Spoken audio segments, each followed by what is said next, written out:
Hello అండి. ఇవాల్టి వీడియోలో నేను దోస బ్యాటర్ లేకపోయినా కూడా దోస వేసుకోవడం చూపిస్తున్నాను. టైంకి మన దగ్గర ఒక్కొక్కసారి దోస బ్యాటర్ ఉండదు కదండీ. అలాంటప్పుడు ఇలా దోస వేసేసుకుంటే సింపుల్గా అయిపోతుంది, టైం సేవ్ అవుతుందండి.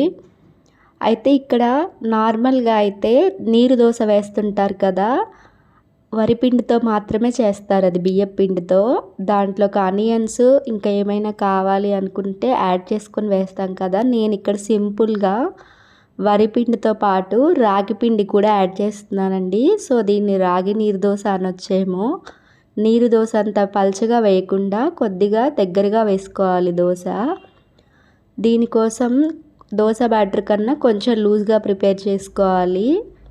ఒక 5 మినిట్స్ అలా వదిలేయాలండి. మిక్స్ చేసిన తర్వాత వరిపిండి రాగిపిండి పెనం హీట్ అయిన తర్వాత ఇలా దోశ పెనం మీద మరీ పలుచగా కాకుండా కొంచెం మీడియం సైజు, అంటే మందంగానే ఉంటుంది దోశ. అంత పలుచగా వేస్తే రాకపోవచ్చండి. సో దోశ వేసుకొని ఆయిల్ వేసుకొని దోశ హీట్ అయితే ఒక సైడ్ నుండి లేస్తుందండి కాస్ట్ అయిన పెనం మీద. సో ఆ టైంలో మనం ఫ్లిప్ చేసుకోవాలి మరొక వైపుకి.